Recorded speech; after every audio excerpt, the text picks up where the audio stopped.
Musica Viva mostly bringing chamber ensembles to Australia, but they have got a very fine track record of bringing some of our wonderful British choirs here.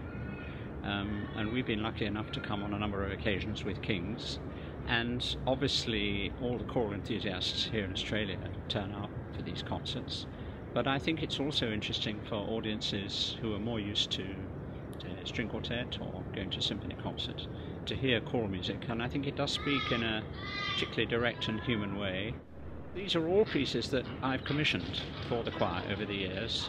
At our Christmas Eve carol service I always have a completely newly commissioned piece, and I've wanted to go beyond the UK for that, and so Peter Sculthorpe and Carl Vine and Brett Dean are among those I've lighted on who are here in Australia.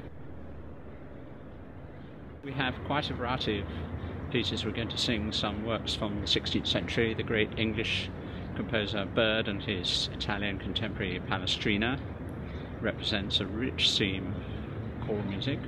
Then we have also Purcell and Monteverdi, another English and Italian combination, roughly contemporary. And we have the three modern Australian pieces, as we've discussed.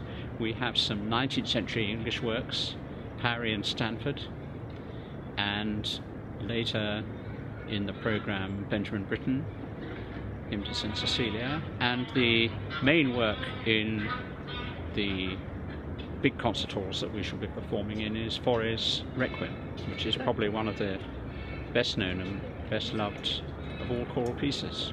On these tours where we're singing concert halls, of course it's a very different experience for the choir than singing at home in our chapel for services, and I think it's different in two chief ways. One is, of course, the acoustics are different, so we have to make sure that we have the versatility to be able to react to the different acoustical spaces that we meet. But the other, to me, more interesting thing is that it gives the choir a chance to react directly with an audience in a way that's not appropriate when you're singing services in a church. So, I mean, even just the idea that the audience is going to applaud at the end is great, because the members of the choir put a huge amount of effort into the concert. So to have that kind of release that comes from hearing people express their appreciation like that is a great thing, which they don't get on a daily basis. So that can be a very exciting part of what we're doing on these tours.